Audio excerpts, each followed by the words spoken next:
All right, everybody, welcome back to the channel. This is Rob here at Smirking Gun Reviews, back to finish the final episode of The Terror. Episode 10, it is called We Are Gone. Yeah, you can tell that this definitely was part of a two-parter, and I almost regret not doing it as one long video, but I don't know, why mess with the format when if it's not broken. So full spoilers if you've not seen this. So yeah, wow. Very, I'm not going to say anticlimactic, but very haunting, very sad, very melancholy.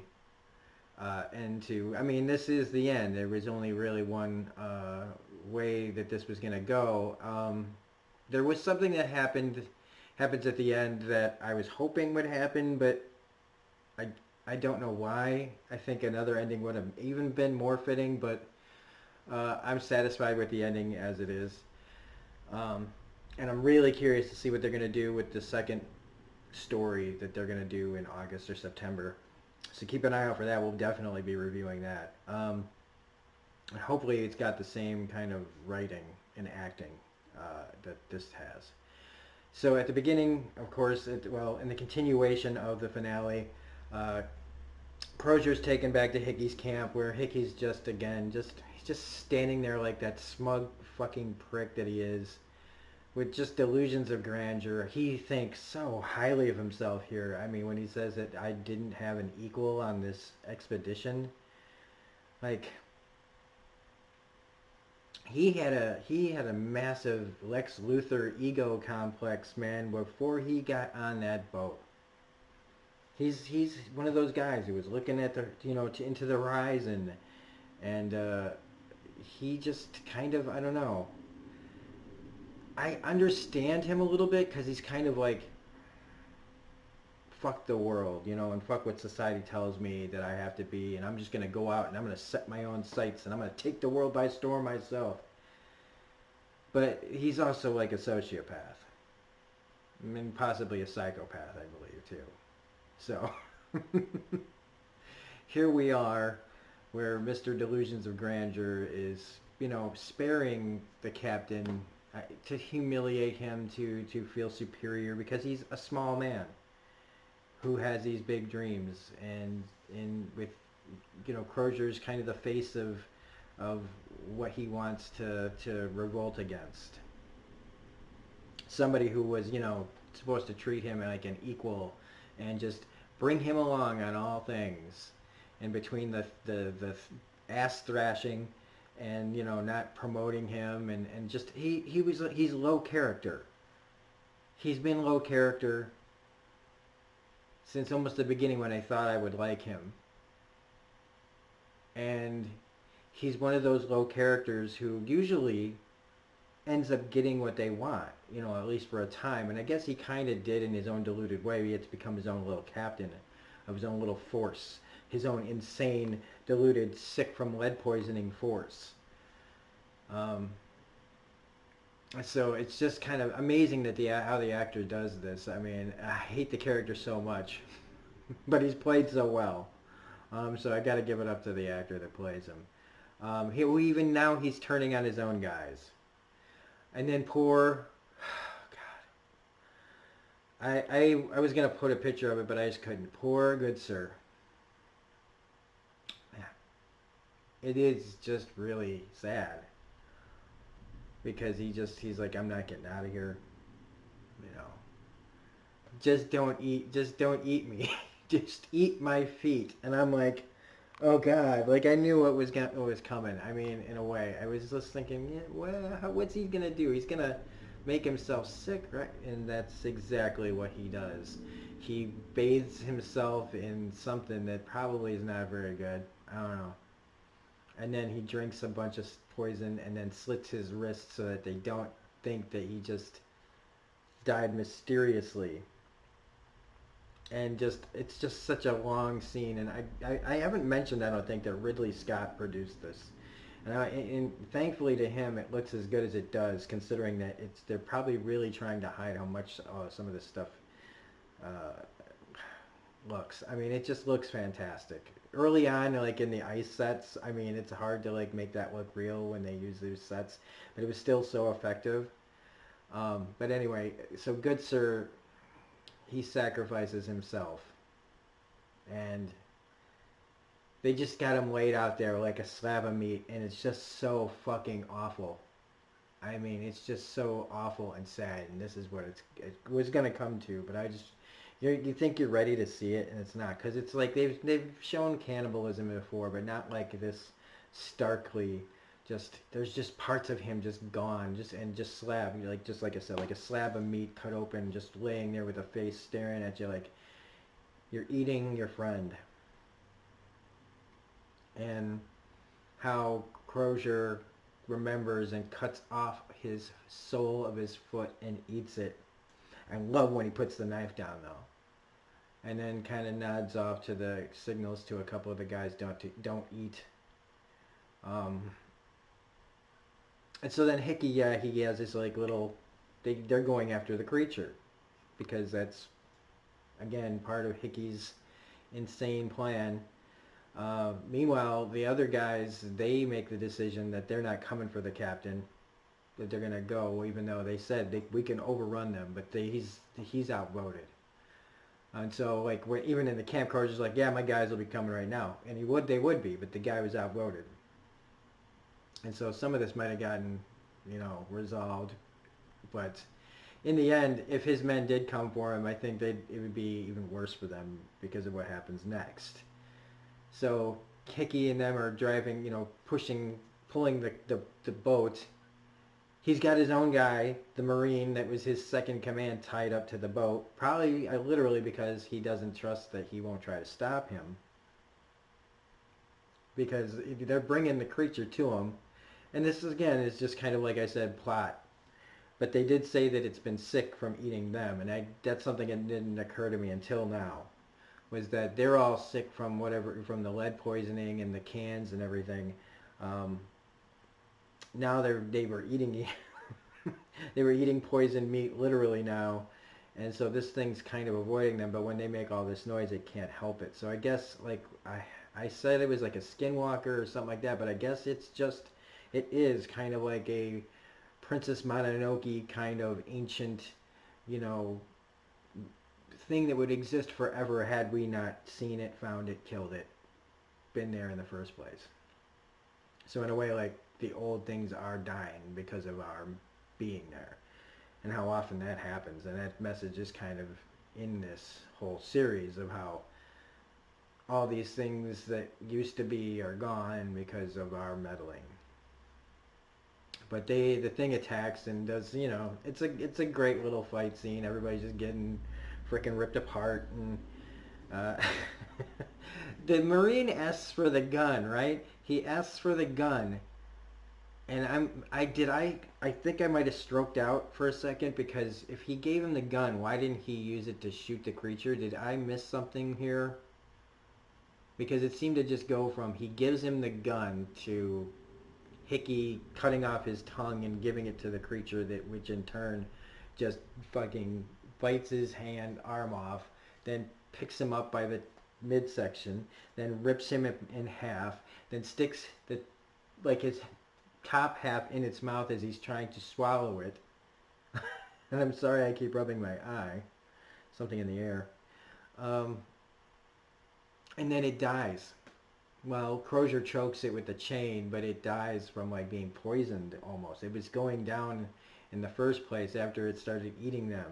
And the poison inside, that even literal poison now, kills the thing, and it's really gross. And you look at this thing's face, and it's like, that's why I thought it was a person, or that it had real intelligence. But no, it's just a smart, centuries old creature.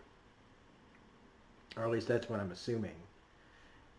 That it's just something that is always there. Doesn't seem to be more than one. They don't call it tomb bags, like, hey, let's go find the tomb box. So it dies. It slashes Crozier, but Lady Silence, who we find out her name is Silna, shows up. They sense that it's dead. The shaman senses that it's dead, and he takes off, but she keeps going. And unfortunately, this is, she's not close with these people. She's close with a couple of them. And when she finds, Crozier, I mean, she passes the one dude who's just going to die out there on his own. Um, when she finds Crozier and starts taking him back and patching him up and has to cut off his hand. Like, yeah, I mean, she tries to wake him up. At least they did that. They wrote that in the script that she tries to wake him up. Maybe not hard enough, but I mean, he's out there and exposed. And they probably don't know the trick to, like, dislocate the hand so you can slip out through the cuffs. But whatever, and you got to do what you got to do when you're out in the middle of the fucking Arctic. So he's minus a hand, but he's alive. And so she takes care of him, and then it's the whole journey back, seeing everything that, just how bad everything really was. And when they get to Good Sir and she sees what they did to him, it breaks my heart. Because she doesn't have any reason to care about these people, but Good Sir was good to her, and she could tell that he was a good person, same as she can tell Crozier was a good person. And it's a little on the nose that Crozier lives, but it makes me happier a little bit that this isn't probably how it went down, but it's nice to think that maybe somebody like him got out, or any of them, really, any of them. I mean, and even if some of the bad guys got out, because here's the thing, like in this situation, Good Sir was thinking, if we're all gonna die, we're all gonna die. Hickey's not making it out of here. So if Hickey had lived, I would have been pissed. But in the end, everybody dies by him, right? And it's, in a way, he's dead too. And I'm glad that they don't, we don't see the ladies anymore, even though there's kind of this weird still thing left with that Sophia girl. Like, what did she do? What was done? Or is this still just going back to, like, oh, the promise that she made Francis make or something like that? Maybe that's what it was. But we go all the way back to the beginning, which I forgot was a thing, that those guys actually did make it there and were looking for Agluka. And he sees them coming and he gets warning, and this was like a really, like, I mean, for a bunch of guys that were looking for other guys, it's almost like they were looking to be like, the first people we talk to who say that they've seen anything, we're going to talk to them and we're getting the fuck out of here.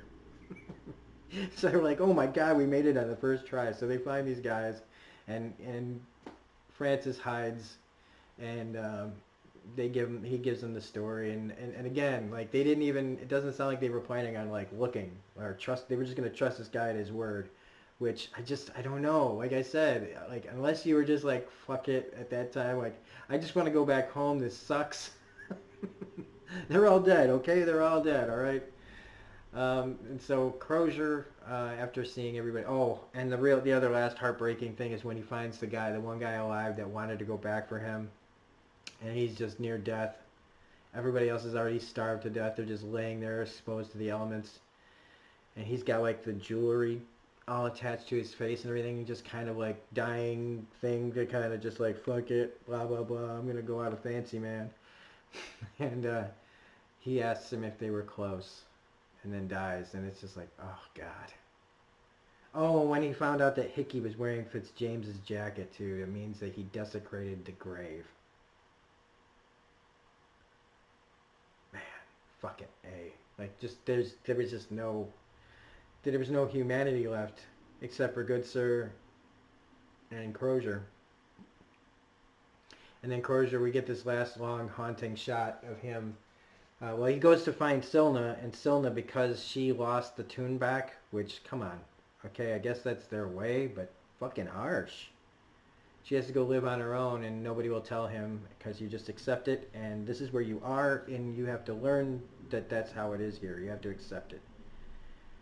And that's how we get to where we are here, where he stays with them and becomes one of them.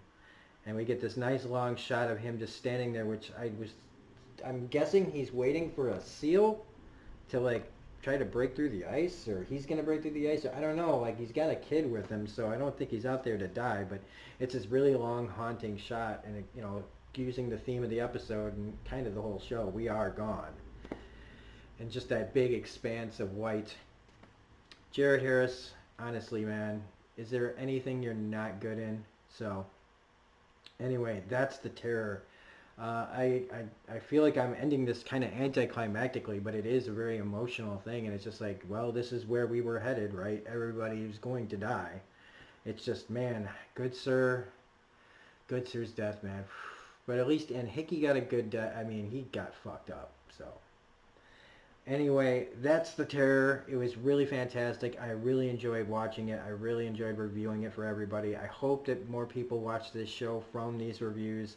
I know some people went back to it because I was reviewing it and have had made positive review, comments about this show. So hopefully we can build an audience for this show that really needs to be talked about. I try to talk about it to everybody. And so I'm not big on, and my contribution is sharing this on Twitter and things like that. So anyway, that's it.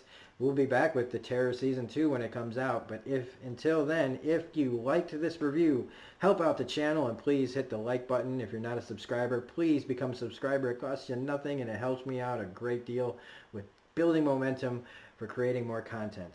Also, if you want to contribute to the channel, you can find me on paypal.me/SmirkingGunReviews, Patreon at SmirkingGunReviews. If you want to talk to me on Twitter, we are at Yesh8, that is YESSH888H8.